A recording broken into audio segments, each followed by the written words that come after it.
folks, it's time to kick it old school. So you can feel cool. Give it to me, baby. Baby. Yeah.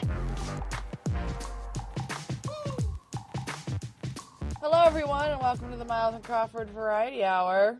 Woo woo! Welcome to episode 20. Look how far we've come. A milestone. We're getting there, right? We're a fucking milestone now.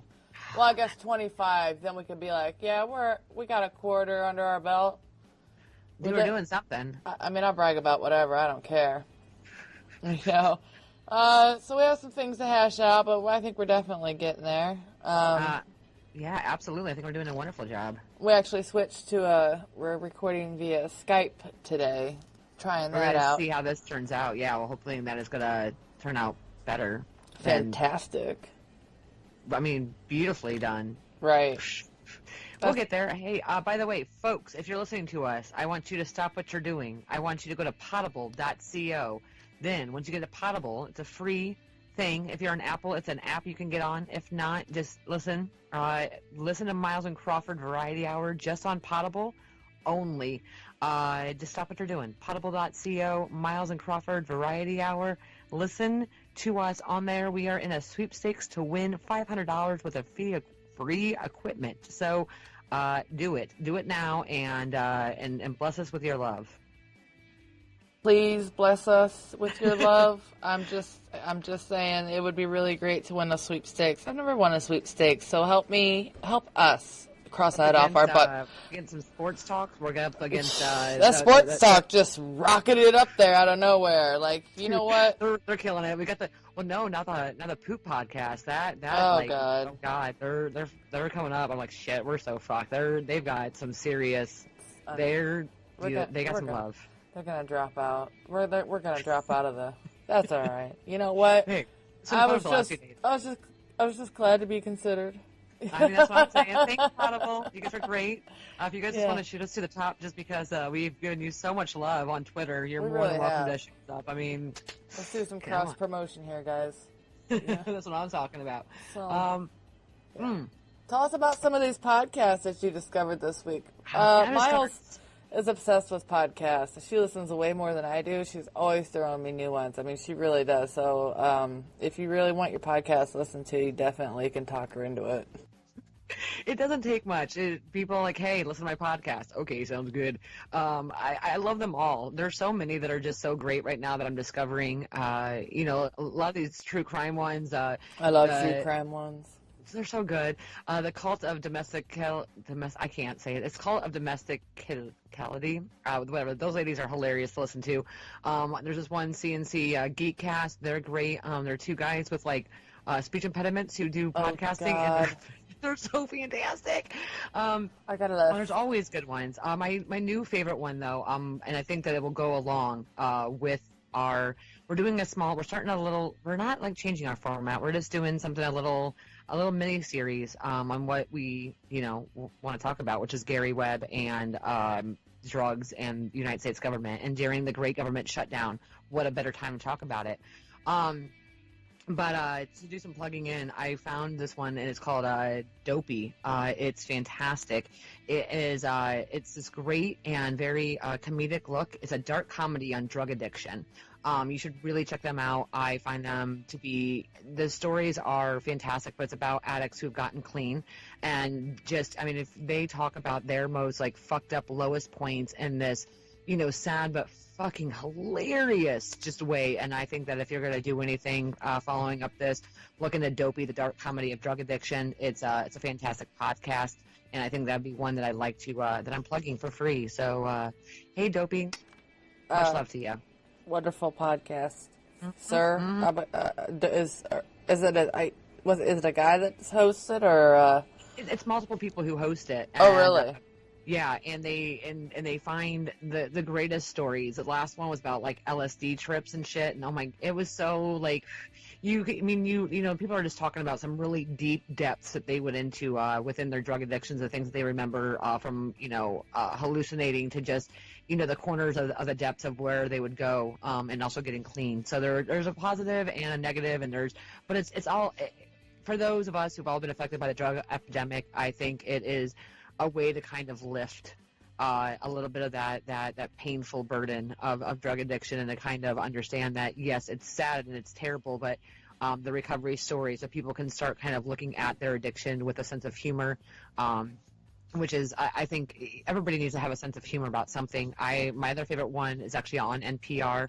They don't need a plug because they got lots of listenership, but it's called The Hilarious World of Depression, and that's my other favorite one. It finds comics and comedians all along the walks of life, and they talk about how fucking depressed they are in real life. Oh, yeah, sad clown. Yeah, but that's what it is. I mean, it's these very, very funny stories about depression and about, how your family and your loved ones deal with your depression, and how fucked up depression is. And it's not funny, but it is funny. You can laugh about it. It's to be taken seriously, and get help for your drug addiction and for your depression. But also remember, when you do get out of it, it can be comedic, depending on how you choose to look at it. Yeah, everybody can take offense to something, but some people find things hilarious. I'm gonna go eat some motherfucking Tide Pods. That's what I do. Yeah. The society that we live in, I mean, I think it has to do with the new commercial that they put out, like pointing out that they made the package safer, and then suddenly I started seeing the Tide Pod challenge. Like, now kids were like, oh, now it's a challenge, huh? Have you seen that commercial, what I'm talking about, where the lady, and there's a little baby, and he, like, goes to reach for it, and she's like, oh, nope, because it's locked. And then suddenly... It's amazing, the quick reaction we've had to the... 2 days later. About how dangerous Tide Pods are to our health, but we're not talking about the problems of guns. Right. Tide Pods are dangerous. I own enough guns. There are more laws protecting how you can kill a deer than there are people. Like, you can't use certain guns to hunt deer. You can only use, like, a small selection. So, oh yeah. But I mean, and now we're talking about the deer getting a disease like mad cow disease, and that it's going to if we're not treating the deer meat properly, that we will end up with like mad deer disease, basically, and that will turn into a bunch of like walking zombies. I don't eat deer, so I'm cool. I don't either, and I've always grown up. We live in Ohio, where it's like deer country. I refer to them as the cows of the forest, because they're just so dumb. I mean, they're just so dumb. They're blind. They're blind, but they're really friendly around where I live, because I'm kind of rural. The rural juror. I don't know if anybody will get that reference from 30 Rock, but that's stupid. But I have never. When I lived over in Finley, it's a bigger city. I mean, there's hunters, but I didn't really notice it. But around here, it's a much smaller town.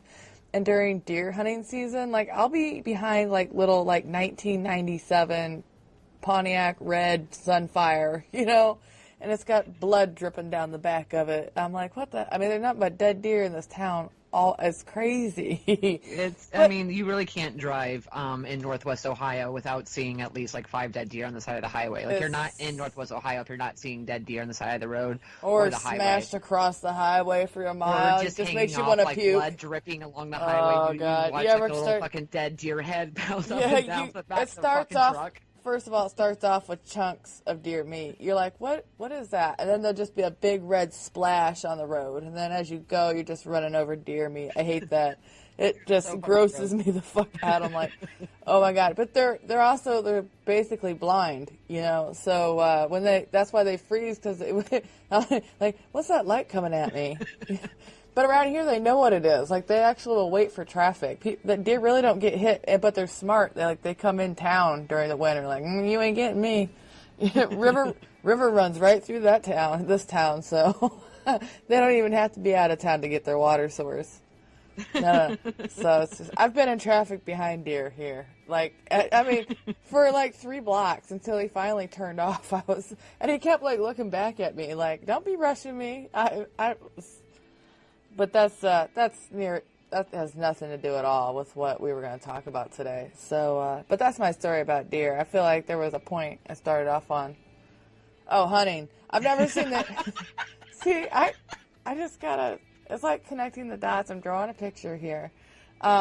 I've never seen the game warden in my life, and I see him 3 times a day. Like, he just patrols around here looking for people who are doing illegal shit, and it kind of cracks me up. I'm like, oh, wow, there really are game wardens. Because I've seen park rangers, but never a game warden, and they drive a truck just like the sheriff, you know? Like, boo! You gotta fucking love Ohio, dude. We're a bunch of nut jobs, and for some reason Amazon wants to fucking put their second headquarter in Columbus. God bless us all. It's camo season. No, it's not just like camo clothes and camo hats and camo fucking chest freezers and camo refrigerator. Like, dude, people get married in camo around here. Like, it's, y'all got problems. You got problems. You got serious problems, people. We don't have yoga pants here. We have camo pants. Like, it's... That's... It'll look so cute when I'm out there shooting them deer and killing them and gutting them. Look at me. Look how cute. I'm so pretty. My wedding dress. My pink camo wedding dress. Oh, my gosh. You know what? It's true. I know. You know, I actually worked with a girl at the last restaurant that I had worked at, and she made her prom dress out of camo. She made it herself, too. I was like, God damn. I mean, you know. What? Jesus Christ. I know you ain't getting in trouble. She ain't out with her friends. She's at home sewing a camouflage prom dress. I mean, the style was cute, but the fabric was just god-awful. I couldn't even see her. Sorry. I like dumb jokes. I can't even help it. They're golden retrievers, Karen. I did it for us. Okay. They retrieve gold, damn it. They retrieve gold. You spent our life savings on golden retrievers. Karen, they retrieve gold. They're golden retrievers. I did it for us. I didn't even... I love that one. That one, like, it that always really cracks me up when I see it across Facebook. I always laugh at it. Always. I'm just like, that's just dumb. I love dumb jokes. So if anybody wants to tweet us dumb jokes and the punny ones, I love puns. But they got to be clever. Like, you know, you can't just... Don't phone it in. Just keep... Ooh, the new one I came across today was, does eating Tide Pods take skid marks out of underwear? Oh, Asking Jesus. For a friend. Just a friend. I just wanted to know. I'm always... You know what? Almost everything that I ask, I'm like, I'm just asking for a friend. And, yeah. So anyways. Oh, my God. Oh, I'm dying over here, dying. Oh, and we're down to 4 hours and 45 minutes till government shutdown. Oh, no, not again. I've been following this shit off and on all day. I'm following all kinds of, like, dude, the conspiracy theories about this FISA memo and just, oh, man, the fucking one Congressman, Steve King. Holy shit, dude, he's on Twitter, like, blowing up the conspiracy theories. It's so fantastic. I love it.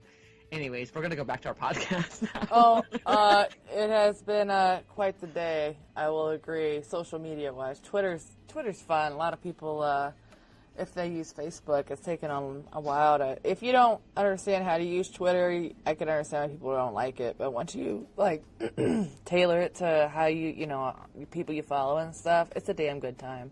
Dude, it's so much fun. I have such a great time. You know, you really... podcasting right now in general, our Twitter feed, I mean, we've gone from the last time we talked to like 350. Now we're at like 405 Twitter followers. Woo woo! Thanks, guys. Love you. I know that, but they've all been great, and they're so interactive with each other. It's wonderful. We can all just kind of banter back and forth, and I'm always, you know, tagging people and shit and whatever. But beyond just the podcast that we subscribe to on my own personal Twitter, I constantly follow the weird fucking conspiracy theorists because, if anything, it's delightful for me. It's full on. It's like better than Reddit sometimes. I mean, it's I like Reddit. So fucking good. And Reddit 2 today was just, oh, they were so all over the government shutdown today and how everybody, I mean, we're just fucked. I mean, at the end of the day, like, let's just be real honest.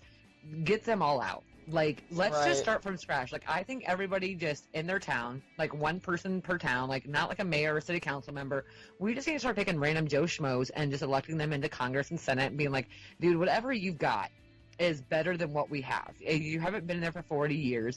But at the same time, like, oh, man, I was so pissed. So I was so drunk the other night, so drunk, and for no reason. Like Wednesday night, smashed, and I made this really great Facebook post, and then of course I don't know what the fuck I did. It went away, but it was great about how we got the government that we deserved. Because in all honesty, people, I hate to break it to you, but we could have changed all this shit. Like you all keep Roy Moore was in the Senate for a very long time before Roy Moore got voted out, and they kept putting him in. And you guys, in general, in Alabama, kept putting him in knowing his past. All these people, like, we actually could demand a term limit for the senators in Congress. We're just too fucking lazy to do it. We could technically make all of these laws change. It has nothing to, well, we don't have the money. It's not about that. Like, come on. Dude, calm down, you know? I mean, there's so many fucking millions of us. If we all pitch in like fucking $5, like I will personally stop buying a coffee every single week and put down fucking $5 towards like a legitimate way of of limited terms and fucking legalizing marijuana and free healthcare. Like, not a fucking problem for me. Just stop. Like, we can bitch all fucking day about this, but you all are the ones that keep reelecting. Idiots. And not only that, they're not just they're just in it for themselves. They want to make money. No, and not only that, but they're putting people locally back in, like, you guys aren't getting any help locally either. We got a fucking big-ass Tea Party member on our fucking city council here in Findlay, Ohio. And I mean, she ain't bad. She's always fighting the man, but she's fighting the man because she's crazy. And, you know, on her own levels. But at the same time, like, we have to change things locally in order to change things nationally. So if y'all got to keep putting in jackass dumbasses into your local government, you're going to get them in their national government too. You guys aren't even trying. I mean, I think 2018 is going to be a good year for, like, independents and people coming up. Like, personally, fifth, you know, right. What is it? Congressman of fifth ward, whatever. No, Senate. Shit, his name is fucking Galbraith. He's running against Bob Latta. Fucking vote for him. He's phenomenal. I really like that guy. Adam Pappin is running for a House seat. He's like fucking 30, but he's awesome. I've met him. He came to a few of the city council meetings. He's great. Just a cool overall guy. So, I mean, we got to make sure that, you know, if there are local independent people that are running, vote for them. Not because, like, you technically believe in them, but because they will be at least, one, a fresh body, two, a different voice, and three, they will actually fight for, you know, us who are making between $30,000 to $70,000 per year, like, as a family, like, not. Right. I mean, shit, if me and my husband both are making $70,000, we would be living a hell of a lot nicer than what we are now, you know? I know. I really, yes, I totally agree. Yeah. There would be so many things that would change, but we got to start putting people in. So quit bitching about the government and fucking change the government. Like, quit, just because Elizabeth Warren looks fucking great. I mean, I like Elizabeth, and I know that we all wanted her to run, you know, in 2020, but the more and more I look at Elizabeth Warren, I'm kind of like, meh. I'm kind of cool if you got out and somebody like that was like 35 and that had political experience. I don't want just any Joe Schmo. I don't want any white supremacists. I don't want any Nazis in. You don't want any extremists. I don't want any extremists one way or the other. I want somebody to go in and fucking change and put some term limits out there, and we have to make it happen. We're the people. We run the government, but we just let the government run us, and that's the problem. Like, we are just like, hey, keep voting for bigger surveillance. Keep letting the fucking cops kill our people. We're cool with it, man. We're cool. Get it, yeah. Miles. You tell them. So, listen, everybody, we're going to try to, well, this is probably going to be a 2-part series, maybe a 4-part series. I mean, this is a large topic to dive into. This week, a very large one, and then kind of make it smaller and dissect it. That's pretty much what we're doing. So this week we're going to start off with, if anybody's already familiar, the story of Gary Webb, spelled W-E-B-B. If that's 2 B's at the end, if you want to look up any information later. Let's talk about how drugs have become what they are and see where it leads us. Gary Webb was born in Corona, California, but as a military family, he often moved throughout the states. After Gary Webb's father had decided to retire, Gary was able to finish his schooling in Indianapolis and eventually moved to Cincinnati, Ohio, which is, 3 hours away for us or so? In Cincinnati, that is where Gary began his career. Working for newspapers in Kentucky and Ohio, he was winning numerous awards and building a strong reputation for investigative writing. In 1996, Webb is best known for his Dark Alliance series, which appeared in the Mercury News. The 3-day series of articles entitled Dark Alliance, the story behind the crack explosion, told the story of a L.A. drug operation run by Rick Donnell Ross, described sympathetically as a disillusioned 19-year-old who, at the dawn of the 1980s, found himself adrift on the streets of South Central L.A. The Dark Alliance series recounted how Ross began peddling small quantities of cocaine in the early 1980s and rapidly grew into one of the largest cocaine dealers in Southern California until he was convicted of federal drug trafficking charges in March of 1996. The series claimed that Ross's rise in the drug world was made possible by Oscar Danilo Blandon and Norwin Meneses, I believe, two individuals with ties to the Fuerza Democratica Nicaraguanese. Yes, there we are. Nice job. Fucking cowbell that shit. Ding, ding, ding, ding, ding. Don't worry, I will insert it. Also known as the FDN. One group compromising the Nicaragua. I can never say this. You do this shit to me on purpose. You do. You're like, I'm going to throw this shit at her. Nicaraguan. See, if you don't think about it, you'll just do it. You just clear it. Contras. Blandon and Meneses, we'll say, reportedly sold tons of cocaine to Ross, who in turn converted it to crack and sold it to in the black communities of South Central Los Angeles. Blandon and Meneses were said to have used their drug trafficking profits to help fund the Contra Army Wars effort. The series provoked outrage, particularly in the Los Angeles African-American community, and led to 4 major investigations of its charges. Interesting fact is that U.S. Representative Maxine Waters did the introduction to the book, Dark Alliance, that came out in 1998. Now, stories have previously been written about the Contras' alleged ties to drug trafficking. For example, on December 20th of 1985, an Associated Press article claimed that 3 Contra groups engaged in cocaine trafficking, in part to help finance their war against Nicaragua. Rumors about illicit activities on the part of the Contras have also been probed in Senate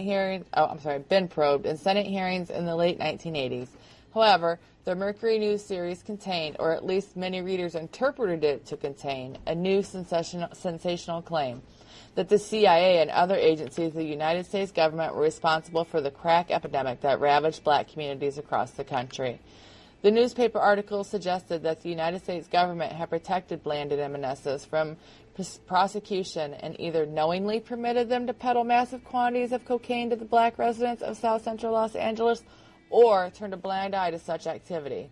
For the better part of a decade, a Bay Area drug ring sold tons of cocaine to the Crips and Blood street gangs of L.A. and funneled millions in drug profits to a Latin American guerrilla army ran by the U.S. Central Intelligence Agency.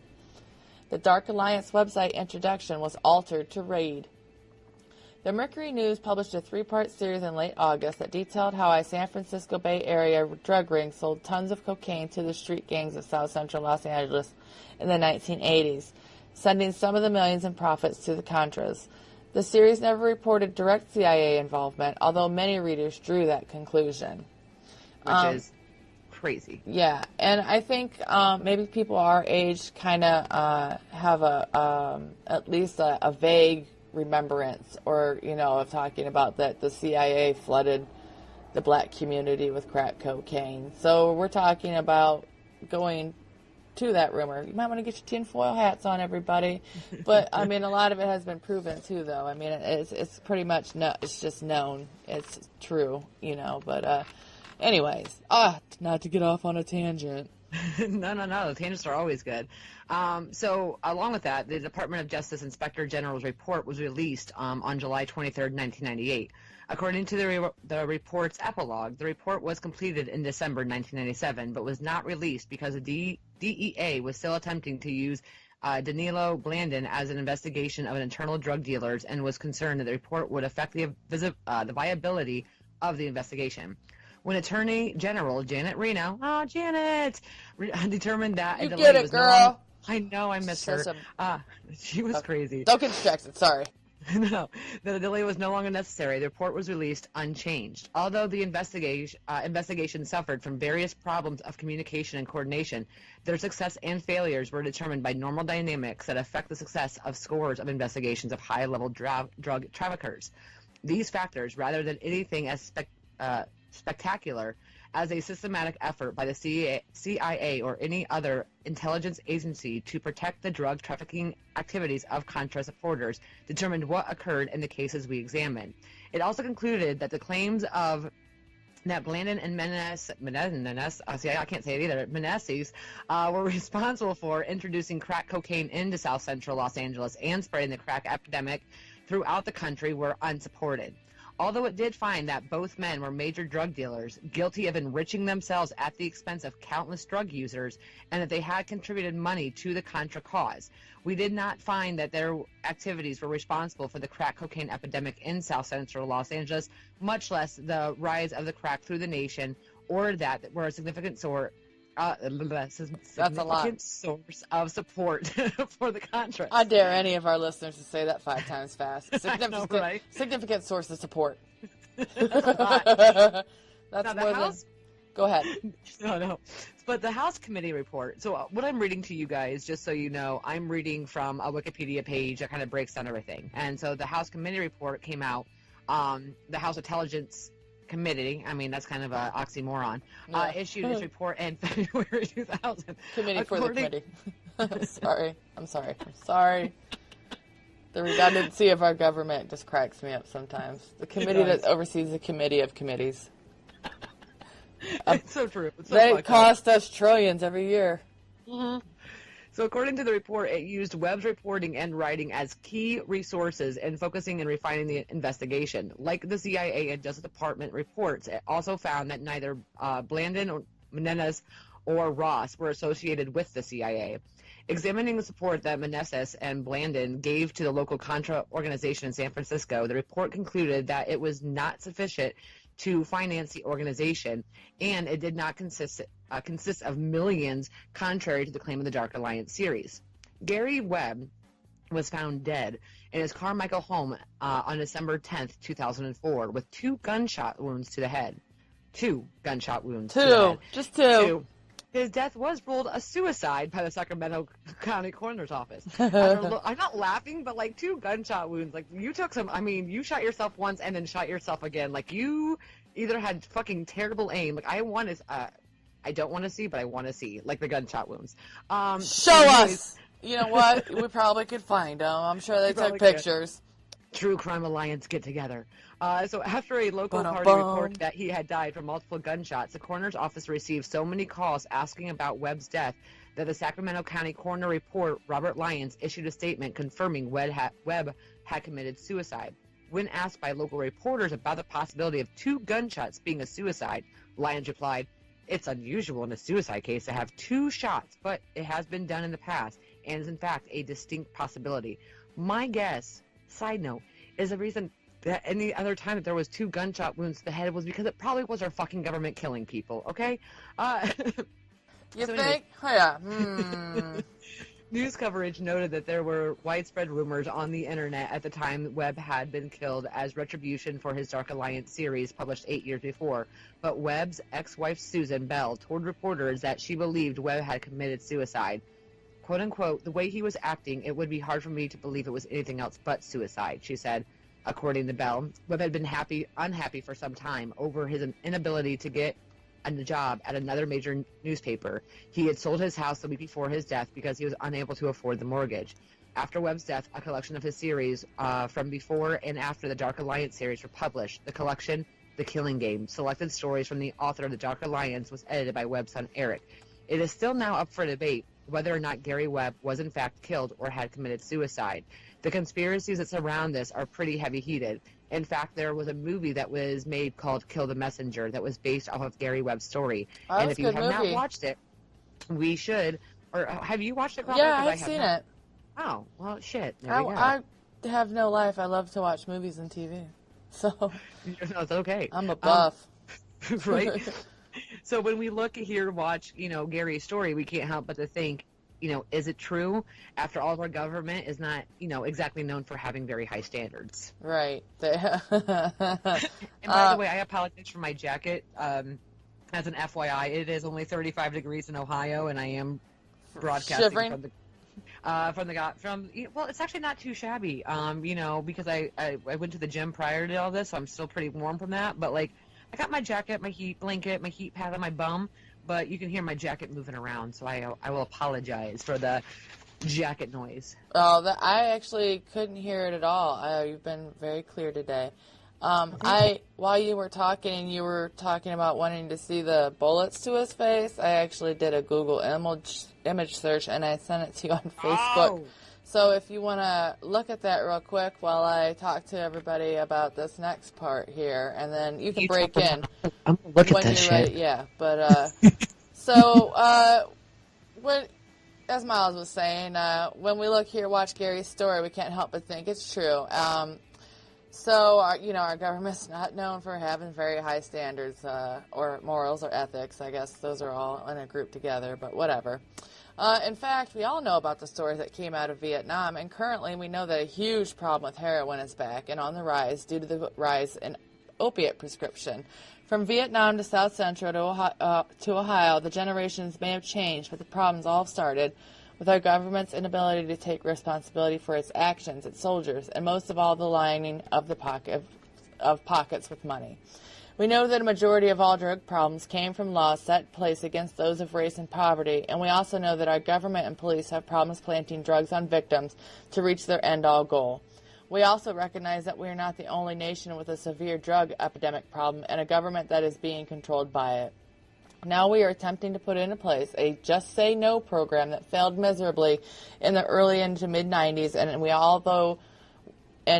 although Drunken No is working on the Indirect Act, which is to improve the ability of U.S. Customs and Border Protection to interdict, I think it is, fentanyl, other synthetic opiates, and other narcotics and psychoactive substances that are legally imported in the United States and for other purposes. This act may be cited as the International Narcotics Trafficking Emergency Response by Detecting Incoming Contraband with Technology Act, or the Interdict Act. Interdict. I hope that's the way it's fucking said. Oh my God. I said that a little bit slow just because it was so long, just to get each word, because I tend to talk fast, so. But, I hey, like it. I mean, I think interdict is the way to really put it. Interdict, I can't help it. Hey, what'd you think of that photo now that you got to see it? Put your tinfoil hat on. Okay, tinfoil hat. Okay, so from what I'm seeing of this photo, and by the way, if you contribute to our Patreon, we'll put this in some of our shit, but we have to give money into that. So donate to our Patreon, and we'll show you some gruesome pictures of Gary Webb. Yeah. Woo! Yeah. But, okay, so what it looks like, in my opinion, is that somehow or another he shot himself in the side of the head, and then he's got some extra gun residue shot shellings in his ear and on the side of his face.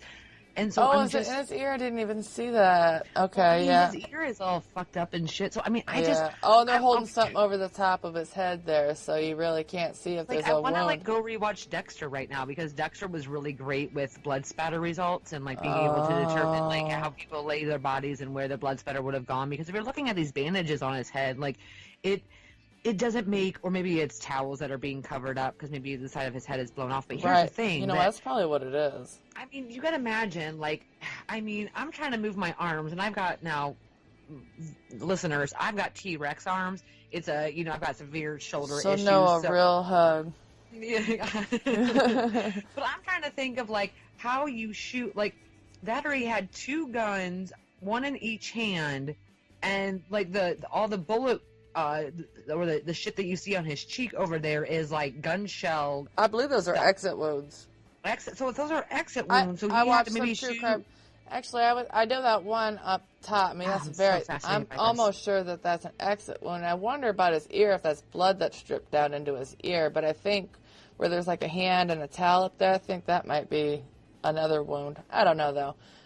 There's not a very good photo, so. No, but I mean, okay, so even if you shoot yourself from one side of the head, and he's got these two exit wounds on the other side of his face, for one, they're not blown out, which obviously, I mean, they could have been very big bullets. So he was using a little man, or he's using a little lady gun, the little tiny, little cute ones. Dude, I'd love those little lady Derringers.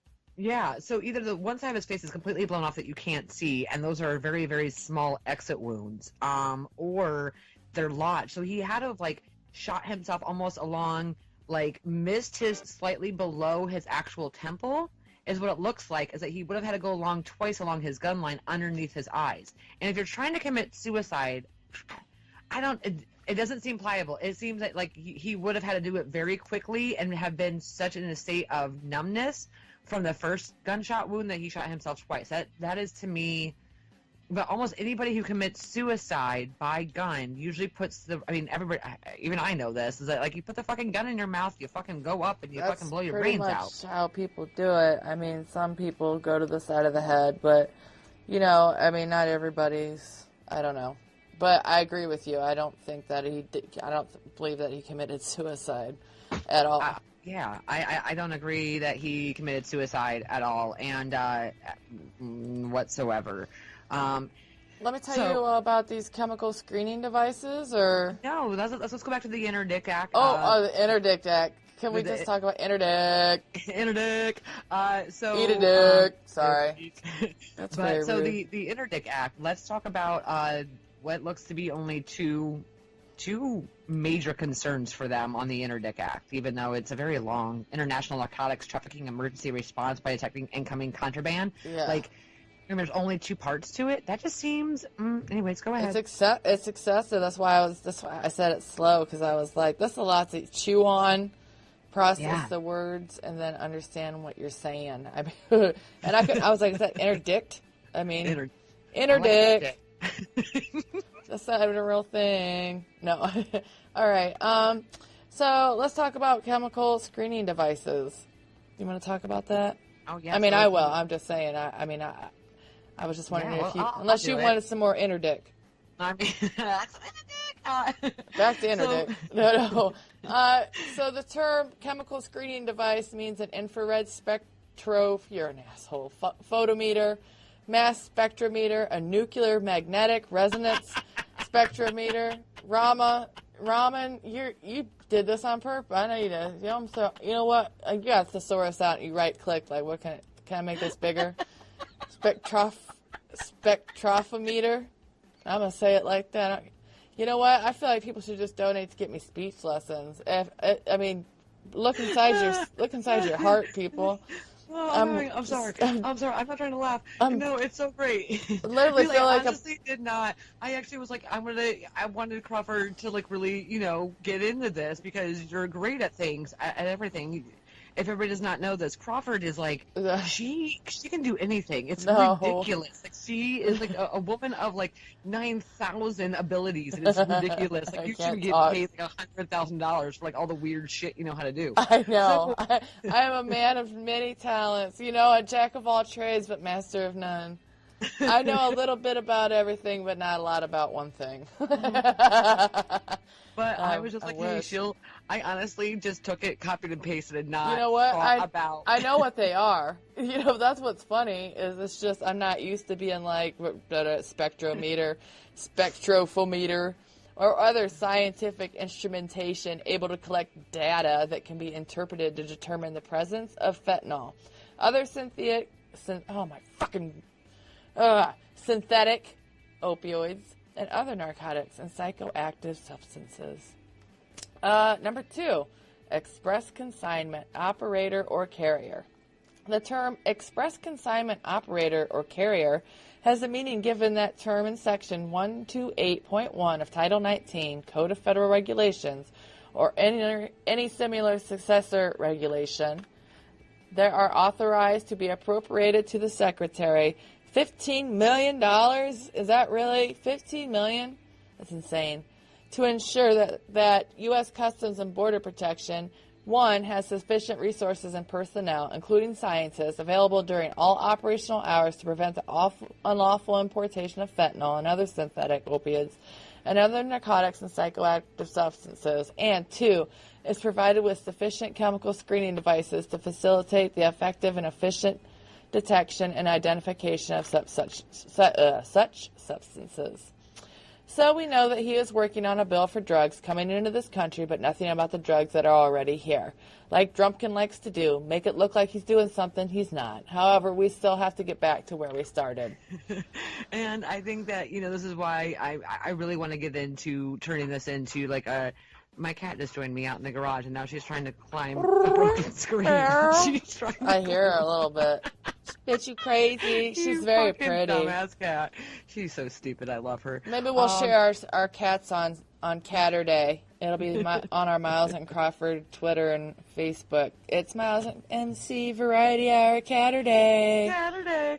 No, so my little pumpkin butt over here is she hasn't been. She was outside earlier today. I really need to get her fixed. I haven't gone to pay to do that. I'm terrible. Anyways, so she hasn't gotten spayed, so it is what it is. But we let her outside from time to time, and she hasn't been out in the garage since it's been cleaned. And so now she's having like a heyday, and I'm just kind of keeping an eye, like, oh that's god. like when you clean your kids' room, and they just go in there and they're like, oh my god, I love it. I mean, I kind of remember that from when I was a kid. It's like everything was new again. Someone cleans your office, you're like, oh, I forgot all about that toy. I'm going to just fuck with it. So now the cat's just going to be out here fucking with shit. So if you hear some shit get knocked over, it's my asshole cat. Who she really is an asshole, but I love her. You know what? That's kitty cats for you, man. You love to hate them, hate to love them. But so I really want to turn this into, a fun, little mini-series about now that we've kind of talked about Gary Webb and about how, he really tried to expose what I think is a very real concept, the CIA. Perhaps Edward Snowden of his time. Yeah, he really was. And so I want to really, see, there she goes. I really do want to dive into this entire aspect of, our government's issues with drugs. And there was actually just a bus actually in California that was talking about how these cops were, taking all these drugs and they were involved in this massive drug ring. Like, it just happened this past week. So it's not to me, it's not out of theory to believe that our CIA pretty much did put in a crack epidemic in South Central Los Angeles. Now, you give things about 20 years to stew, okay? Even 30 years to stew. She's talking about the 80s. I'm in my mid-30s, getting ready to hit 35 here soon. She's very upset about it, everybody. I'm 36. So I've gotten over the hump. I'm going to probably be shit-faced the entire time like I was at one. Remember that one episode where I was like... we should do an honor of your birthday top 35 list of whatever, celebrate you all the way down to number one. Oh, and the number one thing I love about turning 35 is... Nothing. You think about... I know, yours I said, you know what, Julia? You can kiss my ass. How's that? Yeah, but terrible. I think that, Drumpkin right now and Orange Face Magoo, whatever the fuck we want to call him these days, I think that yay for him that he's trying to put into something that stops the drugs that are coming into our country. Obviously However, benefits him in some way. It does. There's nothing down the way, does. something. His contractors will be rewarded. I don't know. It's all about making money because he's broke. He's cash poor. People don't. They're like, he's a millionaire. He won't release his tax returns because he doesn't want anybody to know that he's cash poor. I've read some really good articles about it. And that's a lot of reason why he does a lot of meetings and press conferences, and he uses his buildings and stuff because we, the taxpayers, pay that bill, for the security and everything, and it gets paid to Trump Towers and hotels they and Mar-a-Lago. He spent 190 days out of the office golfing at Mar-a-Lago. Anyway, we paid over $90 million this year, and people just are for okay him with to that. fuck off. And I don't know how anybody can believe him anymore. I really don't.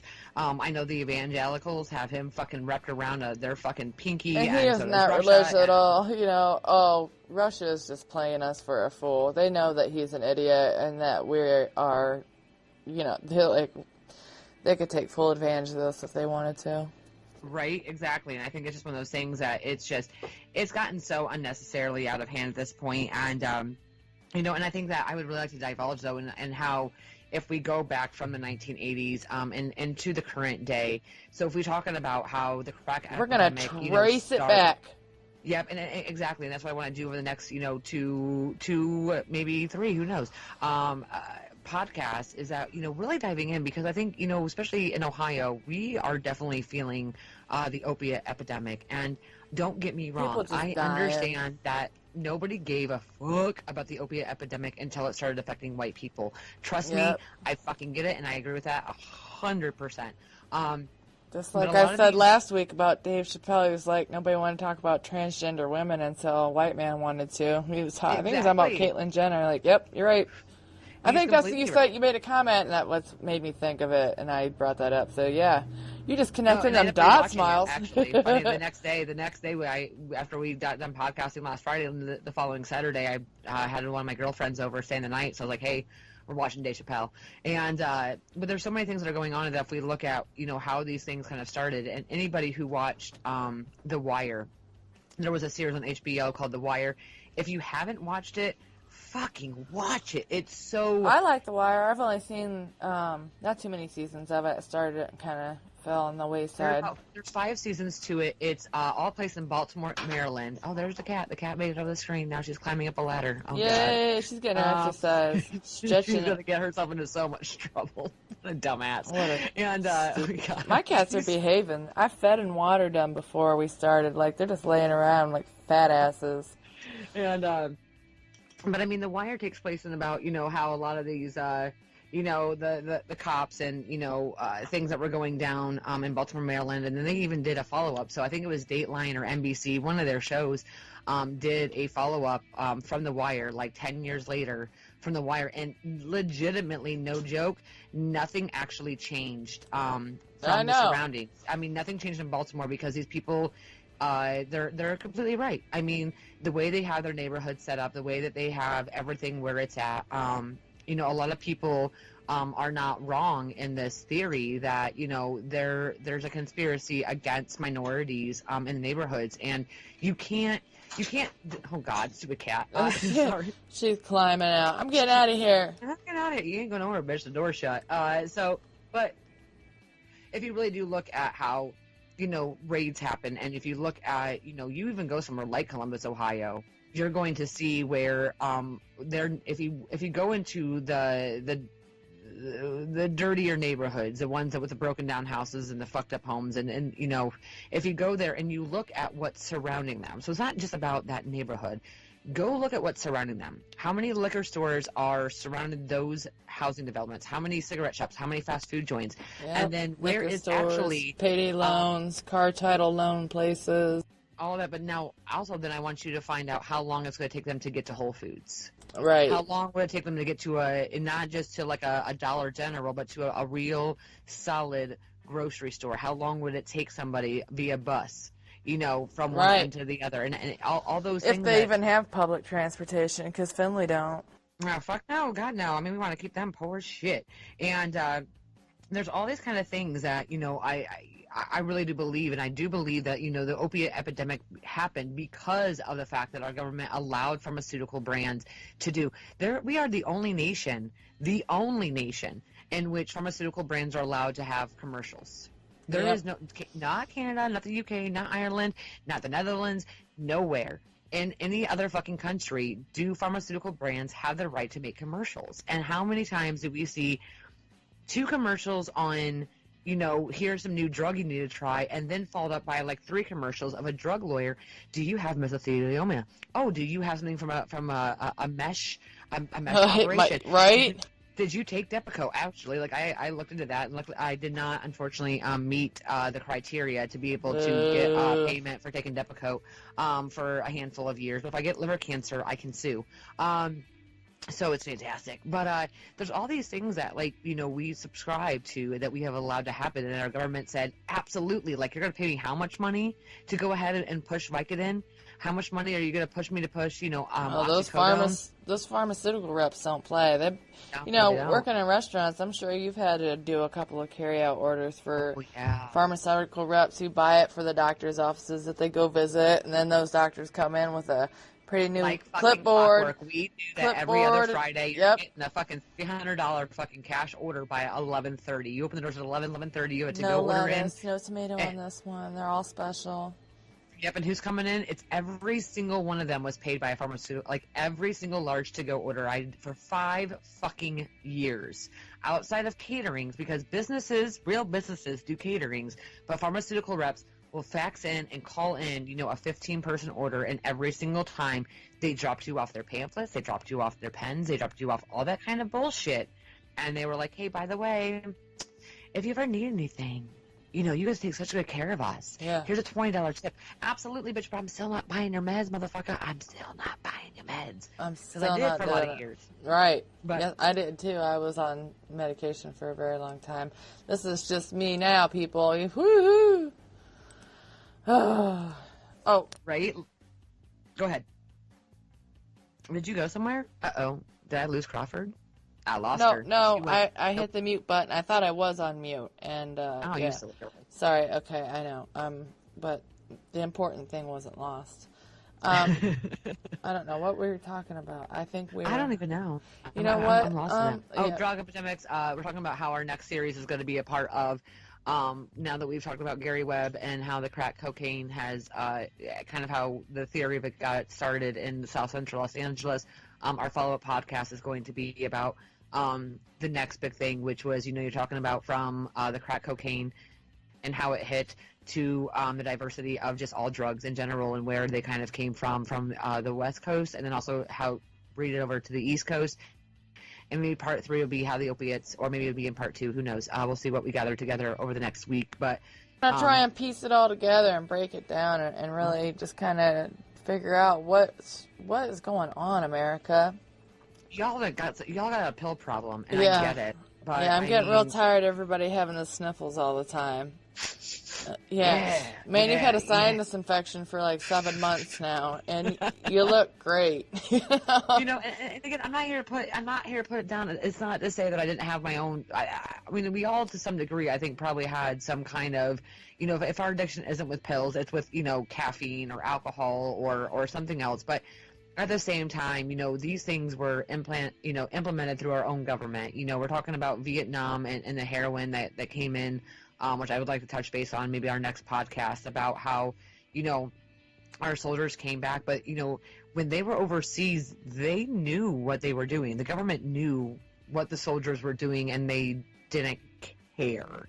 Like, they didn't care about a lot of these things that have been happening on, and that's why you see a lot of these, the veterans who, who came back really fucked up. I mean, I had an uncle who he never got over Nam, and he became so addicted to drugs. I mean, it eventually, he died, 5-6 years ago, but he never could truly get off the meds. He never could truly get sober. He couldn't do all these things because of all the things that happened to him for his 1.5-year stint in Vietnam.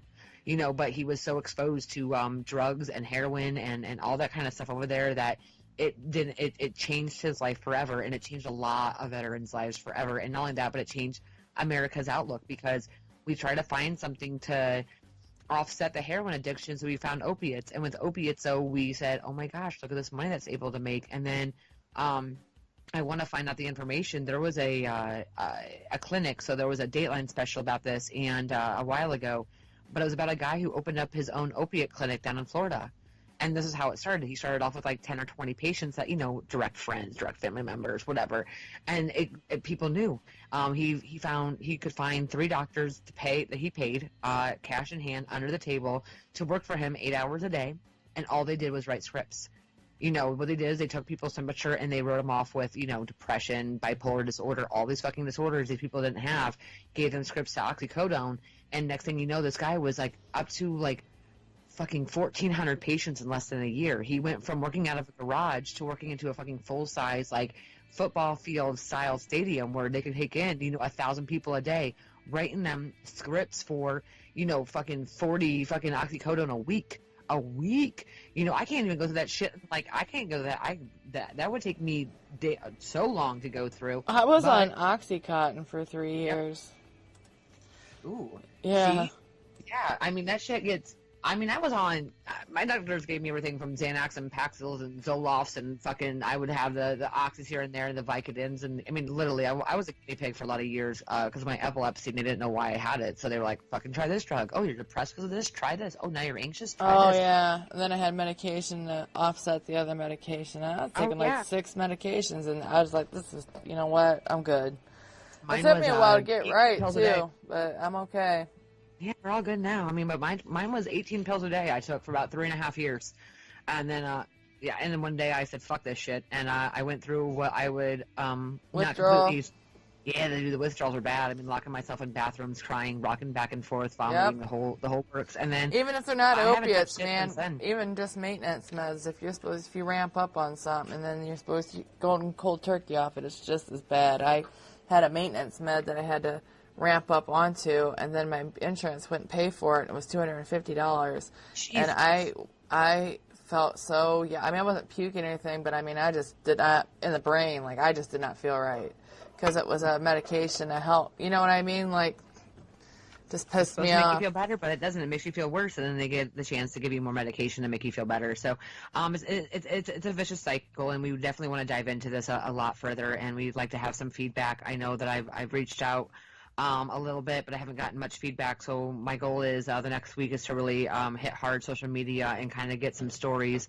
from other people or maybe their other family members back in the day and what they feel happened with, the epidemic of drugs and how people overcame it. What the fuck is my cat doing?